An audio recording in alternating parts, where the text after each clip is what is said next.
Il se passe des trucs de dingue en ce moment, hein. On regarde ça tout de suite.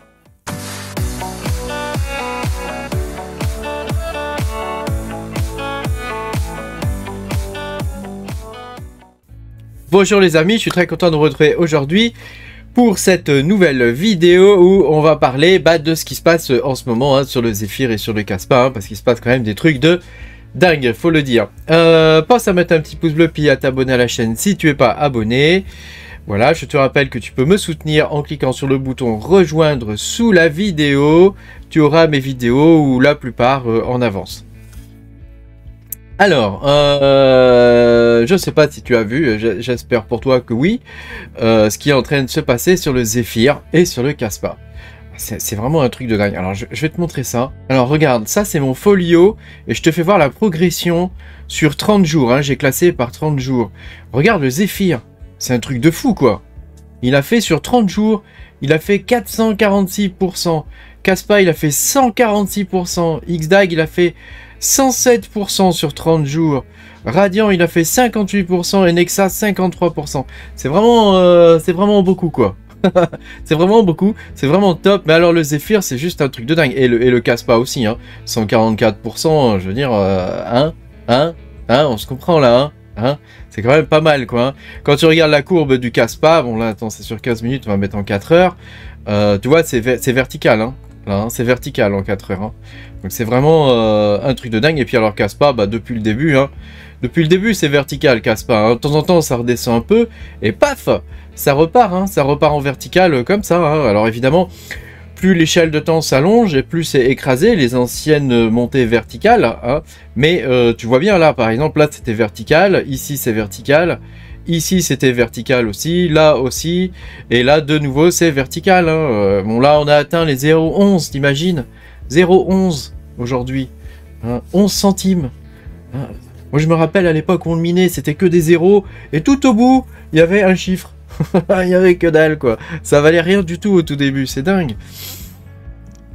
C'est vraiment dingue. Bon, alors moi, j'ai vendu parce que au bout d'un moment, tu sais, je me suis dit, ouais, ça a bien monté, donc j'ai vendu, quoi.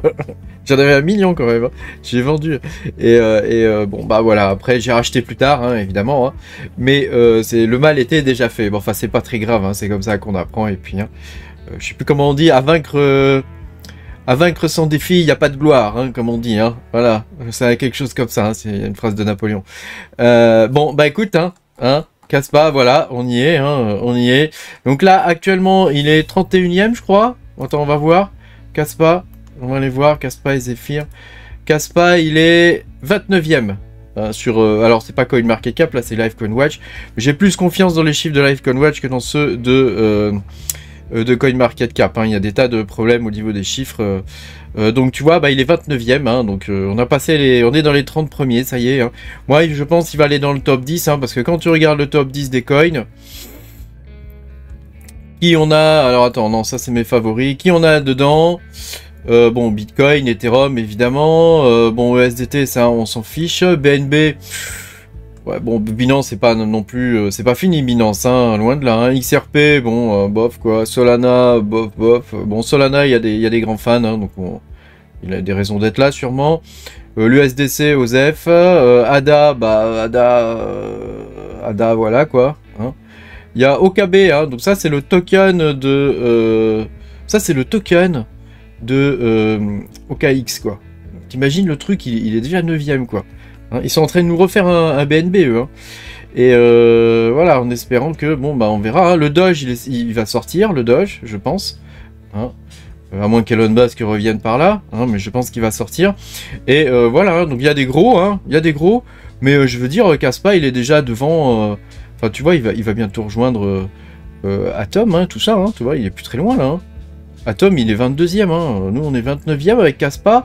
Moi je dis, voilà, il y a moyen, hein. Là il n'y a plus que des gros là maintenant, il y a moyen que ça se fasse bien, hein. Moi je dis que ça va se faire, on va le retrouver dans le top 10, et bon après je peux me tromper complètement, hein. Tu sais, personne connaît l'avenir, hein. Mais je pense que vraiment, Kaspa, il y a possibilité, il résout le trilemme de la blockchain, il est extrêmement rapide, c'est une technologie qui est disruptive, s'ils arrivent à faire ce qu'ils veulent faire, et pour l'instant ils ont toujours réussi, il n'y a pas de raison qu'ils remplacent pas Ethereum, quoi, tu vois ce que je veux dire, hein. Il n'y a pas de raison. Hein. Donc, Ethereum a beaucoup de mal, il est extrêmement lent, les frais sont terriblement chers, il est plus en proof of work en plus, hein, donc ça c'est quand même gros désavantage. Il est contrôlé il est contrôlé et il est comment on dit, il y a le verre est dans la pomme sur ETH1, donc tu vois, c'est difficile. BTC pour l'instant tout va bien. Hein. Bon, enfin, il y a quand même, je pense, une prise de contrôle qui est en train de se faire via BlackRock. Hein. Donc ça, c'est pas négligeable non plus, hein, ce qui se passe sur Bitcoin. Hein. Donc tu vois, et il y a vraiment une nécessité d'avoir un nouveau coin en proof of work où il n'y ait pas de problème de monnaie antique, de problèmes de frais, de choses comme ça. On a vraiment, le monde a vraiment besoin d'avoir une monnaie ultra rapide qui puisse traiter des centaines de blocs à la seconde, parce que si tout le monde paye avec ça, bah, il faut que ça puisse marcher. C'est le but de Kaspa, hein, je te le rappelle. Hein. Le but de Kaspa, c'est pas de faire office de base de données mondiale, hein, hyper cher, comme fait Ethereum, pour faire tourner une espèce de finance décentralisée. Non, pas du tout. Hein. Le but de Kaspa, c'est pas ça. Hein. Le but de Kaspa, c'est de payer avec. Hein. Donc, si tu veux payer, il faut que ce soit rapide. Hein, quand tu arrives à la caisse, que tu dis voilà je paye, bah faut que le paiement soit fait, il faut que le mec ait les thunes sur son compte quoi. Hein, donc il faut que ce soit quasiment immédiat quoi. Et la technologie de Kaspa le fait. Hein, il fait ce pourquoi Bitcoin a été créé. Alors évidemment il y a des technologies qui sont plus modernes, qui ne sont pas les technologies de la blockchain, même si elles s'y apparentent, hein, mais Kaspa le fait. Hein. Et alors un autre coin qui est vraiment ouf là, c'est le Zephyr. Alors le Zephyr, c'est un truc de dingue quoi. Alors je vais pas vous faire les projections, vous pouvez le faire hein, sur Market Cap Off, hein, où vous pouvez avoir les projections de tel ou tel coin avec le market cap d'un autre coin en plein bull run, etc. Parce que ça n'a pas vraiment de sens, parce que peut-être que dans le prochain bull run, il y aura beaucoup plus de liquidité. Tu vois, donc on ne sait pas vraiment, et ça n'a pas vraiment de sens de faire ça. Par contre, bon, c'est vrai que c'est toujours amusant de se projeter, hein, mais je pense que sur le Zephyr, on en tient un autre là. Hein, hein, on en tient un autre là. Hein. Celui-là, il va bien percer parce qu'il y a besoin, encore une fois, ça répond à un besoin. Il y a un besoin d'avoir un véritable coin anonyme qu'on puisse traiter comme de l'argent liquide et qui permette de swapper vers un stablecoin de façon anonyme, que tu puisses te mettre en sécurité sans passer par un exchange quoi. Donc ça c'est vraiment quelque chose qui est nécessaire, je pense, pour pouvoir mettre un peu des économies de côté par exemple. Hein, c'est des trucs tout bêtes, hein, mais quand tu mets des sous dans une boîte, c'est la même chose quoi, ce que fait Zephyr, hein, c'est exactement la même chose. Et il y a un autre besoin hein, qui n'est pas celui de pouvoir que tout le monde puisse regarder ce que tu as sur ton compte et en comment tu dépenses ton argent. Hein. Il y a aussi ce besoin de pouvoir être tranquille et de pas avoir à te justifier de quoi que ce soit, quoi. Ce qui est tout à fait normal. Hein. Dans la société dans laquelle on vit, on a l'impression parfois que c'est anormal, mais c'est quelque chose qui est tout à fait normal en réalité. Hein. Et donc Zephyr répond vraiment à ce besoin. Tu peux swapper directement dans le wallet de façon totalement anonyme tes Zephyr vers des stablecoins, hein, vers un stablecoin qui s'appelle le ZEPHUSD, hein, qui est un stablecoin algorithmique qui fonctionne exactement de la même manière que le ZigUSD hein, sur Ergo. Et donc c'est une technologie qui est au point, qui fonctionne bien sur Ergo. Pour ceux qui utilisent le DEX sur Ergo, ils le savent. Hein. Moi j'utilise de temps en temps et j'ai jamais eu de soucis avec de stabilité ou quoi que ce soit. Ça marche très très bien. Je crois qu'ils en sont à 1500% de capitalisation sur le ZEPHUSD hein, en termes de liquidité.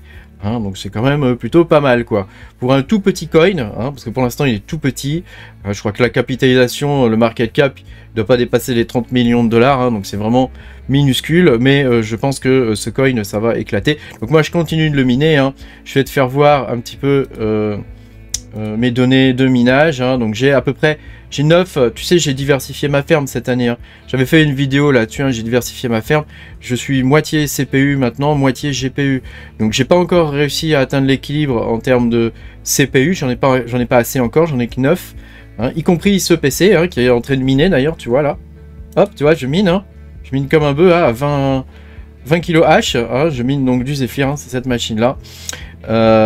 Donc tu vois là en projection tu as 300 balles à peu près par mois, sachant que évidemment la difficulté a explosé, elle a fait x2 quasiment, puisqu'il y a encore quelques jours je minais 1,40 Zephyr par jour, mais enfin même à ce prix là, même si j'en mine un peu moins de 1, ça fait quand même 10 balles quoi, je veux dire 10 balles par jour avec 9 processeurs, franchement c'est la teuf quoi, c'est la méga teuf, hein. Donc voilà, bah je voulais te partager ça. Hein, si on regarde le prix du Zephyr, donc il est skyrocket, hein, c'est la folie, hein, et tu regardes la difficulté du réseau, bah c'est pareil, hein, elle n'est pas encore montée à ce qu'on a pu avoir à une époque, hein, mais ça y va, hein, ça y va tranquillement, hein. En revenus par mineur, évidemment, bah ça explose, hein, les revenus des mineurs explosent. Là, ça va baisser évidemment à cause de la difficulté, évidemment qui monte, hein, ça c'est logique. Si on regarde pour Caspa, la même chose, hein. La même chose, quand tu regardes le prix du Caspa, bah, explosion du prix et la difficulté. Alors sur Caspa, c'est un truc de dingue. Là, elle est mal calculée. Là, voilà, net hash rate, par contre, on devrait le voir. Hein, tu vois, le hash rate arrête pas de monter sur Caspa. Donc, bah, même faites attention quand même, parce que je sais qu'il y en a pas mal qui ont acheté des KS0 Pro. Hein, faites attention quand même parce que c'est pas dit que vous arriviez à le rentabiliser rapidement, hein. Il y a peut-être des nouvelles marques aussi de mineurs qui vont arriver, hein. On n'en sait rien, hein, mais il est en train de se passer quelque chose autour de Caspa, hein, donc faites attention quand même. Après, c'est vrai que si tu regardes, si le truc monte au dollar, tu mines 10-20 Caspa par jour, ça peut être intéressant, hein, ça te fait 20 balles, hein, ça te fait 20 balles par jour, hein, donc c'est évidemment pour 100 watts, hein, c'est-à-dire quelques centimes de minage par jour, c'est quand même extrêmement rentable. D'ailleurs, même si on regarde les gros ASIC Caspa sont encore à l'heure d'aujourd'hui, hein, extrêmement rentables, hein, puisqu'ils rapportent aux environs de 200 balles par jour, hein. Donc voilà, moi je suis pas ASIC, hein, tu peux le voir, moi je mine avec des processeurs et des GPU, mais c'est vrai que ça mérite réflexion. Cela dit, ça reste un risque important, hein, quand même, hein. Voilà, bah écoute, je voulais te partager tout ça, hein, parce que bah, il est vraiment en train de se passer quelque chose. Normalement, fin novembre, habituellement tous les ans c'est ce qu'on voit, hein. Les prix devraient s'écrouler. Alors c'est vrai qu'on a vu quelques prix baisser, mais on a quand même quelques coins qui continuent de performer, et Caspa performe depuis quasiment le début. Donc bah écoute, hein, on a mis, hein, on verra bien, hein. Moi je sais que je continue d'acheter du Caspa alors que ça continue de monter, quoi, hein, parce que je me dis que de toute façon ça monte depuis le début, hein, donc même s'il y a un très léger retracement de quelques jours, tu vois, c'est pas très grave, quoi, hein, c'est pas très grave, hein. Hein, voilà. Je pense que Caspa à terme va nous offrir des belles surprises, et il est probable qu'il y ait des millionnaires avec Caspa, hein. Ouais. Et y compris dans les gens qui regardent la vidéo là, hein, si vous l'avez miné depuis le début, hein. On verra bien dans quelques années ce qu'il en sera. Merci beaucoup d'avoir regardé cette vidéo. Pense à mettre un petit pouce bleu puis à t'abonner à la chaîne si tu n'es pas abonné. Et puis moi je te dis à bientôt, hein, pour de nouvelles aventures. Salut!